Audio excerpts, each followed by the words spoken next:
You're listening to Real Restaurant Radio, the show that inspires up-and-coming restaurant and bar owners, along with current operators, to pursue their passion in the restaurant business. I am your host, Kostas Lazanis, and I'm joined, as always, with my good friend, Cary Hodson. Let us guide you through the process of being a successful owner and teach you how to make an impact in today's culinary world. Episode 12 of Real Restaurant Radio. Today is January 24th, 2019, and I'm sitting with my good friend, Cary Hodson. Happy New Year, Cary. Happy New Year. How was your January so far? It's already flying by, right? Well, the weather's been weird. It's been kind of warm. I think that's helped us out.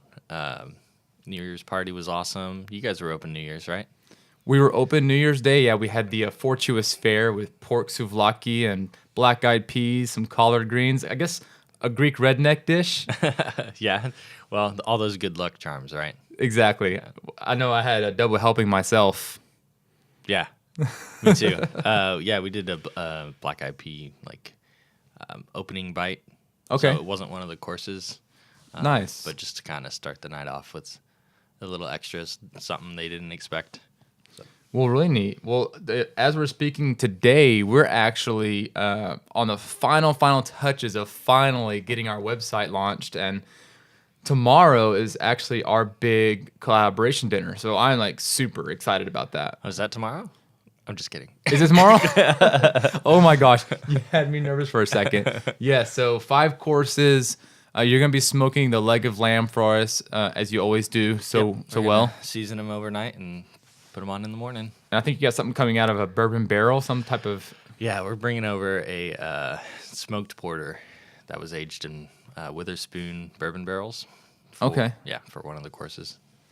Yeah, that's the bull ride. Mm-hmm. And I think you told me before you actually dip the brisket burnt ends into or you throw it in there or it's something. It's in the like boil the whole time, yeah. Wow. Yeah, it's a meaty beer. So what are we talking about today? I think we talked about...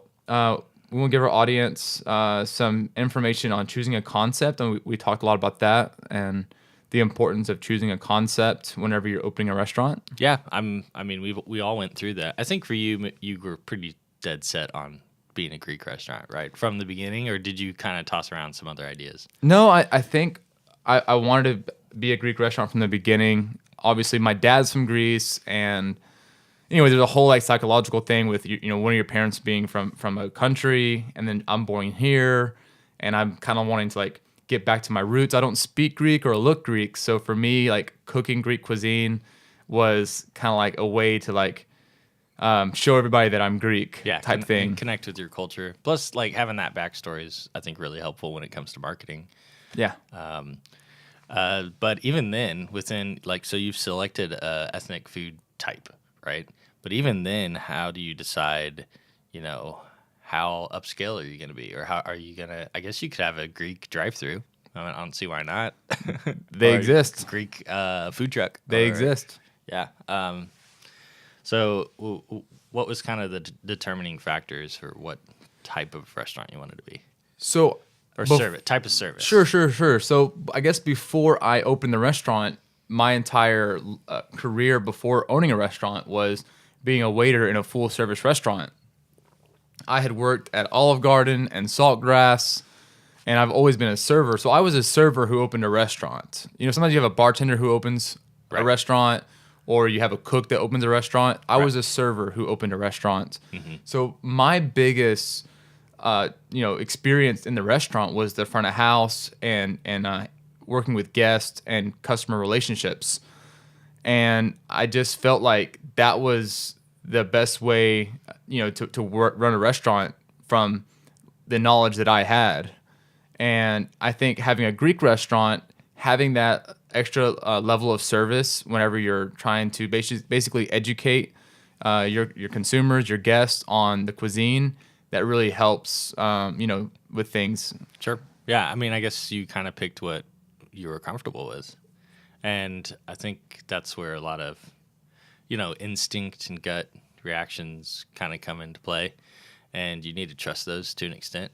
But also kind of move outside of your comfort zone to an extent as well. Did you imagine you were going to, have the bar was going to play a bigger part in your restaurant, or what kind of unexpected things did you have to grow, or areas did you have to grow in that you weren't expecting? Like maybe catering, you weren't expecting that to be as big a part, or like to go and delivery. If you were kind of focused on your service aspects, delivery that's all gone. So Yeah, 100%. In order to maintain a restaurant, in order to pay the bills, you're gonna quickly learn that you've got to make money from multiple streams. It cannot just be just the dining room floor. Like that's just will not, for most people, that's just not enough to pay the bills. And if it is, like that's awesome that you're Right. if you're on a wait for lunch and dinner shift 7 days a week, like that is amazing if you guys reach that level of excellence. But for call us and let us know the formula for yeah. that. But for us normal folk, we have to do everything we possibly can to make ends meet in this very low margin, high cost business of running a restaurant. And You got to hustle to stay relevant too. yeah, that's a whole nother episode. Staying relevant, that's Right. crazy. But just talking about just creating different streams. We obviously started with just the restaurant. Actually opened with a catering menu, so I always knew that catering was important. Okay. But I didn't open with a weren't bar. prepared for that at all. So can I get 10 pounds of brisket? Like, how do we charge you for that? Never thought we'd be on Uber Eats or Grubhub. Yeah, I've been bothering Cary for the past year, and he finally called me yesterday and said, "Kostas, we're on Uber Eats." So The volume's there. It's about 4 times the volume of Grubhub. it is 100%. Yeah, but I mean, they take a bigger slice of the pie. Yeah. Well, they're more professional Sure. too. They come when they say the software seems to be better. My guys understand it. Even if we had run out of something, like yesterday we ran out of greens as one of the sides, and the customer ordered that. And if you just click help, and it'll give you the customer phone number, and you can call them and say, "Hey, we're out of this. Do you want something else?" And we substitute it, and it was good, as opposed to waiting for DoorDash or the Grubhub guy to come and say, "Hey, I don't know what you want me to do, but we can't fulfill this order," and waiting for them to figure out the problem. We can just train our staff and take care of it. Yeah, we do the same thing all the time. If we run out of chocolate cake by the end of the night and they order size chocolate cake, we can call that customer back to us. That's always really great. Right. Yeah, I wish we had a catering menu when we started, but we didn't. I didn't come from, like a lot of barbecue places come from starting off with a trailer smoker behind their truck, and they're hustling birthday parties and tailgating. Sure. It was a stretch, I think, for me to do a restaurant at all. And so I had worked in the industry and knew about cooking and food safety and service, but definitely didn't want to do upscale, right? It didn't seem to fit our concept or our location, because that's a very important factor. Like, I'm not going to open a fine dining steak restaurant in a bad part of town. Maybe that's a great idea and it drives traffic to that area, but I would think that's a huge gamble.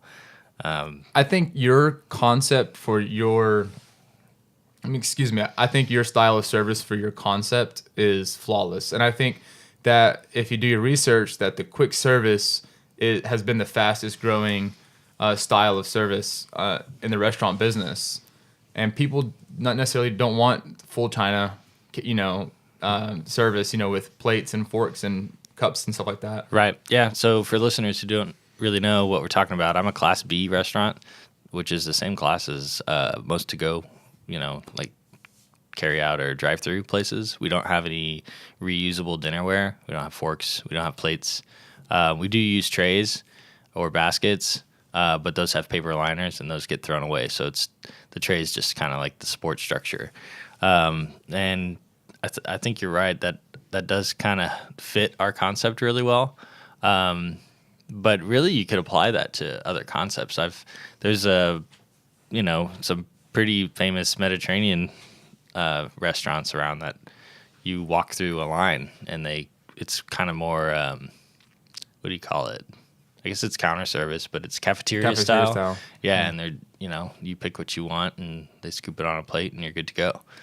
I was watching I think I alluded to this in another episode, but that McDonald's show on Netflix. I don't think you ever watched it yet, but you have to understand that dining traditionally, from the 1900s or late 1800s until like the mid 1900s, it had always been, with silverware and plates and servers and stuff like that.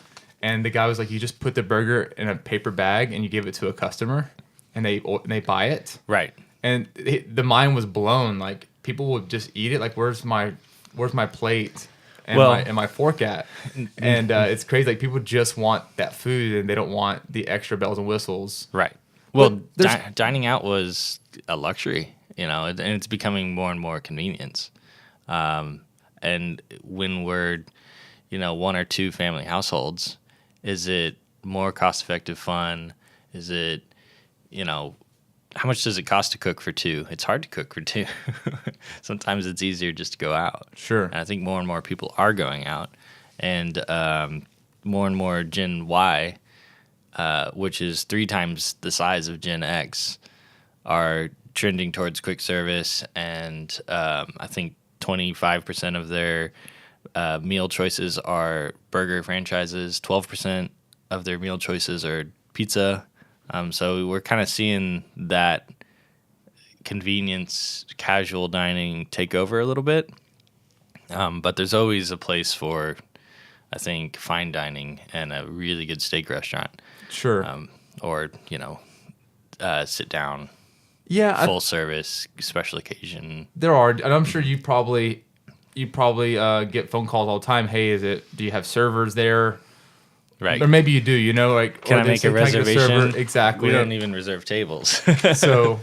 No, but there's definitely a place, and people enjoy, and I get comments all the time, like, we're glad we have a place to come in and sit down, have great service, and just get to enjoy ourselves. So there definitely is a niche to that, and I think... And relax and sit down and have a couple cocktails. There is, exactly. And going back to your question, you mentioned earlier, like, what was my struggle? My struggle actually was with the bar and mixology and liquor and beer and wine. I did know that I needed a mixed beverage license, but I actually opened up the restaurant thinking that I just keep a few beers in the back room, and if somebody wanted a beer, they would just ask for it, and I would just bring it out of the back refrigerator. Mm-hmm. So I didn't even have a bar when I opened up, but I opened up with a mixed beverage license. Right. My architect said, there's not enough space for a bar here. So that was the biggest mistake of my life. Yeah, that's was not true opening anymore. with a bar. I mean, you can put a bar anywhere. Like, there's no excuse. So in my opinion, you do need a bar. You do need to sell alcohol. I mean, that's just part of the equation of the restaurant business. Or, I mean, I've seen some successful BYOB places, and sometimes I actually seek that out. Like, because of my beer choices, I would rather have, bring my own than have the standard, Bud Miller Coors as my only choice. Sure.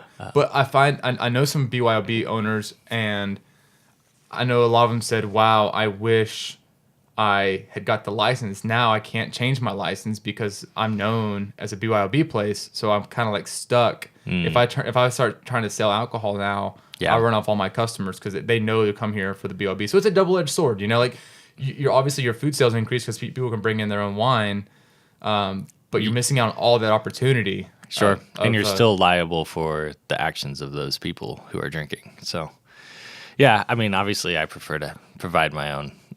Exactly. So, but it's not a magic bullet. How many people say, you must make so much money off the beer, And it's like, well, it does help me stay in business, but it's not like this magic pill. Like, the amount of fees and licensing, and I guess in your situation, like, every piece of stainless steel equipment you buy is like $1,000 here, $1,000 there. Mm-hmm. That's a lot of barley water you got to sell. It's true. I mean, luckily for us, we make our beer and the margins are really good. But if we just were trying to pay all of our bills on beer, we wouldn't be open. The food is very important for our brewery to keep the lights on. Of course, a lot of the expense comes from staff in the kitchen and food costs. But definitely having both is key to our success. I think you can't have one without the other, and I commend you so much for, opening the kitchen with the brewery, because so many other brewers are opening up just breweries, and we just talked about this a little bit before we started today. It's like, I want to open up a brewery. And I'm like, you're so 2015, like you're too late to the game. And I'm not saying that you are, because there's still breweries that are opening up that are super successful, and they just hit the nail on the hammer, whether it's location or whatever it is. But I think it's getting harder and harder to open up a successful brewery, especially if it's just packaging and distributing only. Right. Because you know more than I do. I mean, the market is just super saturated, and I think you even see some of the big guys are opening with kitchens in their newest concepts. Right. Yeah. We're just a weird market for beer, because we're still a young market for beer. And yeah, there's other cities in the country that have far more breweries per capita.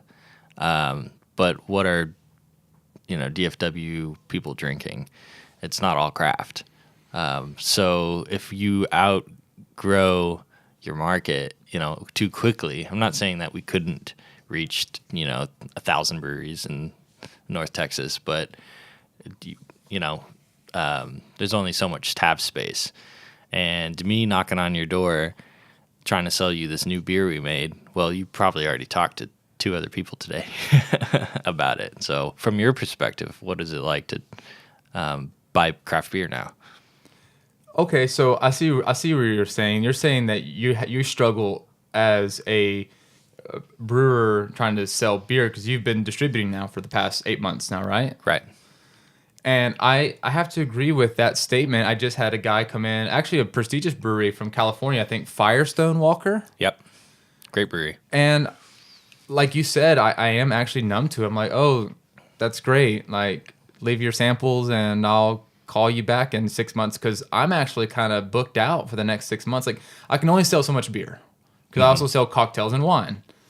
And as much as I push the beer and I support craft breweries, and I'm only one of 1,000 restaurants that does that type thing, like it's a niche to find a restaurant that really pushes craft beer. They may throw one craft beer on tap, and that might be Blood and Honey or Dallas Blonde, which is like some of the bigger names in the DFW area. So to find somebody like me that only supports the local craft breweries and even supports the small local craft breweries is, one out of maybe 50 restaurants, right? To be honest. Mm-hmm. And even me, there's only so much craft beer I can push. And if I already have this, and this plan, that I have the Irish Goodbye in March, and I have some things I do that are kind of like seasonal. It's going to be hard to fit in a 50-liter specialty keg of mine that by the time you tap it may not be the right season. Yeah, exactly. So it's really tough. And that's coming from someone who loves craft beer and who supports craft beer fully. I just tell people, like, the rep from Oak Highland Brewing Company came in the other day, and I was like, I'm booked until like April. Like, come back in April. Right. And that's 4 months from now. Well, honestly, I appreciate that honesty. I don't want to just be told, oh yeah, maybe leave your samples, just to make me feel better that day. I'd rather not waste my time or your time.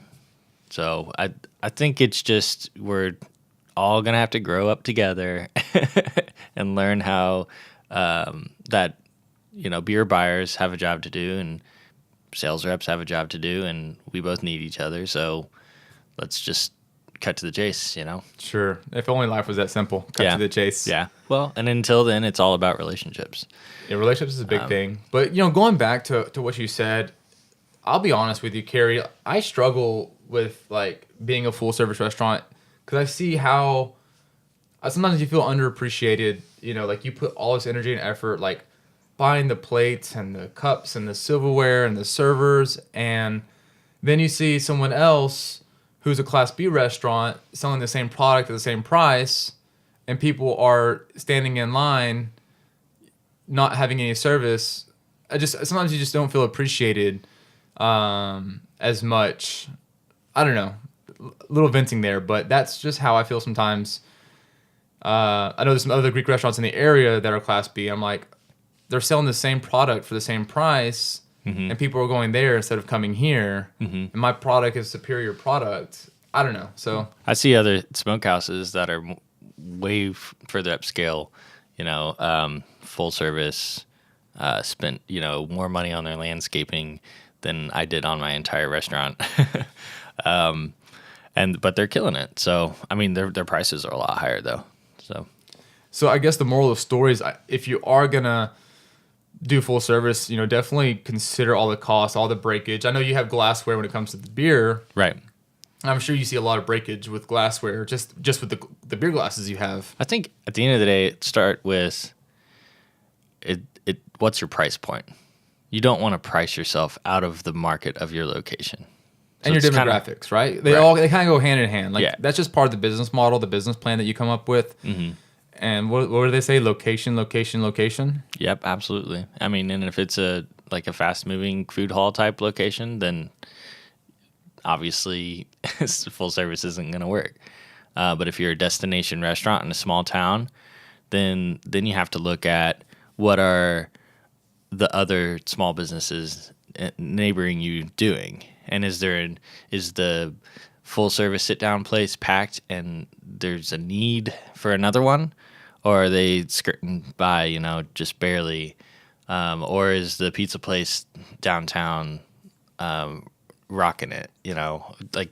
Sure. You kind of have to see what other people are doing and where the need is. So don't fool yourself into just doing what you're most comfortable with, and you think, if I build it, they will come. Try to, consciously decide, what kind of experience you're going to be providing your customers. I think those are really wise words. And I think before you open the restaurant, put a little skin in it and maybe go work at a few different styles. Like, go work at a McDonald's for a few weeks. I think you could learn a lot there, type thing. Go work at a full service place.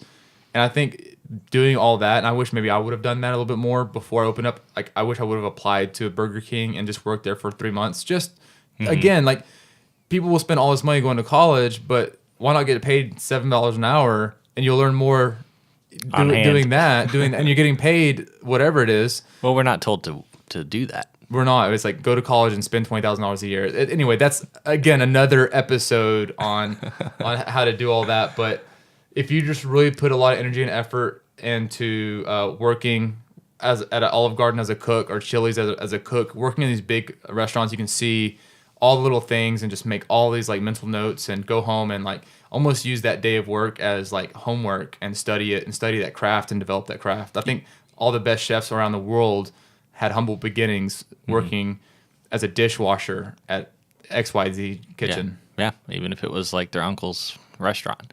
You're not too good to work at a fast food place? No. I actually applied the other day. I was actually going to ask you if you had a job. I needed extra work on the side. No. If you feel like you're too good to wash dishes, or you're too good to, go get some experience somewhere, then I don't think you're in the right industry. And owning a restaurant is not just owning a restaurant. Unless you have a bunch of backup cash and your concept's going to kill it out of the front door, then you can hire someone to be that person for you. But if you're planning on being owner-operator, you have to be willing to do the dirty work too. I think for 99.9% of people, the organic growth of a restaurant is going to depend on you slaving in that restaurant, at least for a little bit, to build it up. Right. Again, like you just said, if you do got the millions of dollars to spend, if you're a big celebrity already, you're probably not listening to this podcast. But if you are, I mean, yeah, that's it. But even these people, these NFL players, they spend $1 million. All these rock stars, they spend all this money on a bar, and then it goes out 3 months later. Right, flops. Yeah. So just because you have a lot of money to spend doesn't mean that the concept's going to be successful. Because more money, more square footage, more bills, more problems, more overhead. So it's all, you start making bad decisions based on what you want for yourself and your experience. It's got to be about the customer and what they want. Because I think one of the biggest flops that I saw on this same concept was Planet Hollywood. You had Stallone and Schwarzenegger and Bruce Willis. they all put in a few $1 million each, and they launched all these Planet Hollywood restaurants. Yeah, gosh, I forgot about that. and they all lost their butt on that. Right. So I think more people lose their butt on restaurants than in any other industry, Mm-hmm. and it gives restaurants a bad name because everybody wants to open up a restaurant. And it's like you can make it in the restaurant business, but you just got to grind and work. It's not like the restaurant business is so volatile. It's just that anybody can cook, so to speak. So everyone wants to open up a restaurant. I think it's so dependent on making the right choices. It's some people call it luck, but luck is where persistence meets opportunity. So if you don't have both of those, then you're done. What did you just say, Cary? You always come up with these like intelligent, like deep, thoughtful little quotes here. What do you say about luck again? I gotta hear that one more time. That was luck good. is where persistence meets opportunity. So go find the right opportunity, which is I think what we've been talking about, and then put in the work and be persistent and make it work. I like that. Very true. And then you're successful, and people say, "Oh, you're lucky," because most restaurants don't make it 3 years. So yeah, they don't realize. Yeah, exactly. yeah. Well, that's really awesome, man. I think that's great. One last thing I was going to tell you about is, maybe save it for another podcast, I don't know, but I went cashless this year. I just want to tell you that. Oh yeah, how's that been? Besides, do you wish you did it out the front, out the gate, or? I don't know if they were ready in 2013 for a cashless society, but I think as we're reaching the 20s, the roaring 20s, 2020 is kind of like it feels like a futuristic year, right? 2020. Mm-hmm. Living in 2020, I'm seeing more and more and more places not accept cash. Right. Is it safer? Or, I mean, do the customers like it better? Or? We have a few customers because, I'm in a middle class income area. I'm not like in I think if it was in a super high income area, mm-hmm. I think the higher the income area, the less cash people use. The more Apple Pay people use. Apple Pay, yeah, exactly. And I think that's actually good. I think in 2030, I think it's going to be all Apple Pay. I don't think credit cards will be around. And what do you think? Aren't we supposed to have like a chip embedded in our, wrist or something by now? I had this guy on YouTube. Because I promoted the thing and I wanted to make it as marketable as possible. Like I wanted to communicate with everyone. Mm-hmm. Hey, like this is what we're doing. And I actually put it on my YouTube channel. And one of the guys that commented on it was saying that I'm doing the devil's work and it's the mark of the beast. I was like, no, gosh. I'm just wanting you to pay credit card, my credit friend. cards are the mark of the beast. I'm so sorry. Oh, boy. And, I guess you could say that they're forcing you to use paper, right? Mm-hmm. Like, why should you have to pay with paper? Why can't you pay with coins? I don't know. So, but no, it's been great. Streamline the restaurant. And listen, guys, if you're going to have cash running around your restaurant, there's going to be cash mishandling. You're going to lose money every year. I don't know how bold Cary is to say it on the podcast, but I'm sure he loses money. Sometimes it's $100 in a week. And I think a lot of people out there may be more embarrassed to talk about the money lost than others, but I think when you have 18-year-old kids handling your money, money's going to be missing. And for us, it's like, we can spend 10 hours trying to find the $10, but then you're working for $1 an hour type thing. And it makes everyone feel bad. Even if it was a mistake, you can't help but have people, and even maybe yourself, be suspicious about what's going on. I always call it cash mishandling, but listen, at the end of the day, the money's gone. Mm-hmm. And I never try to blame anybody. I'm just like, God. And the thing is, you have to let your entire staff know, this we're isn't $10 okay. short tonight. Mm-hmm. We had some cash mishandling today, WTF type thing. You know what I'm saying? Sure. And well, now that's all gone for you. So now that's all gone. Thank you, man. Thank you. But no, I actually, a friend of mine went and had lunch at a really nice area in Plano, Trinity Hall, I think it's called, or something like that. Anyway, it's a big place. It's Legacy Hall. That's what it is. Voted number 2 food hall in the States, yeah. I believe what he told me was the entire hall was cashless. Every business in there is cashless. Mm-hmm. They all use the same POS system. So, the moral of the story is I'm not the first one to invent this, and I don't think I'll be the last one. Mm-hmm. I think you're going to see more and more restaurants going cashless as we turn into this cashless society. And I think that it's better for everyone. It just streamlines the business. and the credit card companies make more money. Right. And we lose less money with cash handling. We're also cutting back our labor costs when it comes to counting the drawdown and going to the bank and paying management to handle the cash and count the cash and reset the cash and all the things that are involved with this precious commodity, this cash. Well, yeah. What percent are you paying for credit card processing? Yeah, we're all paying the same percent, between 2 to 3%, right? Right, which sounds like a pain, and a lot. But if you count all those things that you just mentioned, it's not just the $10 that's missing. It's all the work that goes into making sure you have cash available to use, and that's real cost in there. And I think also, we talk about safety of the environment. So if someone right now comes to my restaurant at midnight and wants to rob me, I'm like, look at the sign in the front, my friend. Like, we're a cashless restaurant. I have no cash here. I'm so sorry. Mm-hmm. Take the baguettes. It's like the signs on those cars or the drive-through window that says managers don't have access to the safe, or with the drop safes, all these things. Delivery drivers do not handle cash or something. Yeah. So yeah, it makes it safer. Makes it harder for the robbers. Those poor guys. It makes it hard to be a robber these days. Have you ever had an incident in your like shopping center? I have not, but the next door neighbor has, and then the Little Caesars in my shopping center has had some incidences. Really? Wow. Like you, we're really close to the DART station. Mm-hmm. Not saying that all crime comes from downtown Dallas, but we do get some people, and it's just a fact that we get some drifters that come in off the DART bus from like downtown, and they'll come out to the suburbs and just kind of walk around and mess around and maybe do what they need to do in the suburbs, and they can sneak back to downtown and not be caught, type thing. Right. Yeah. And there's less competition for them. Exactly. So, but nevertheless, no matter where the crime comes from, there is crime, and especially if it's Saturday night at 1 a.m. and we're in the restaurant business alone as owners or managers, you're higher probability of being robbed at nighttime on a Tuesday night at 11 p.m. Right. than at normal business hours of 8 to 5 type thing. Yeah. If you don't want someone to steal your car, don't leave the keys in the ignition when the car running while you run into the gas station. Like, why make yourself a target when you don't have to be? It's like the whole, you don't have to outrun the bear. You just have to outrun, the restaurant next to you. Well, I'm never going camping with you, man. Wow. Well, listen, guys, we've been doing this for 6 months, and we really appreciate all of you that are listening to us and enjoying what we have to offer.